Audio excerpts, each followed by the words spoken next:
You're listening to the audio production of A Girl's Guide to the Outback by Jessica Kate, published by Thomas Nelson, and read by Lauren Woodward.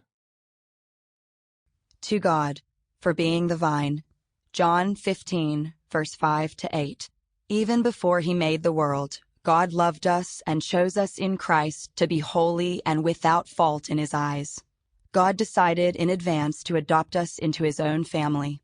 Ephesians 1, verse 4-5. Chapter 1. Samuel Payton was an idiot. Kimberly Foster jammed her phone into her pocket and rushed down the sunny Charlottesville street in a Mr. Potato Head costume, peep-toe heels, and murderous rage. It was 10 a.m. on a Saturday in June, and she was late for a child's birthday party. But first she needed to strangle a youth pastor. The words of her esteemed colleague's voicemail burned in her ears as she shoved open a glass door into the stuffy warmth of Charlottesville's Wildfire Youth Ministries building, stomped over the welcome mat, and beelined for the corridor that led to the offices. How could Sam do this to her? She upped her speed. The scent of fresh popcorn leaked through from Wildfire's Youth Drop-In Center, just one thin wall away from this boxing ring they called an office. The birthday party must be close to starting.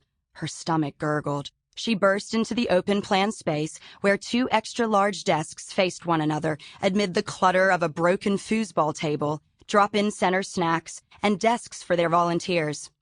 At the workstation closest to the door, one of their newer volunteers straightened the candles on a birthday cake. Kimberly sucked as much frustration out of her voice as possible. "Where's Sam?" The woman snapped to attention. Oops, maybe a teensy bit of frustration had leaked through. The volunteer's eyes darted to behind Sam's desk before she scooped up the cake and escaped. A broad-shouldered man faced away from Kimberly, silhouetted by the window on the far side of the room, her nemesis. The name tags on their desks had been aligned to stare at one another. Kimberly Foster, business manager.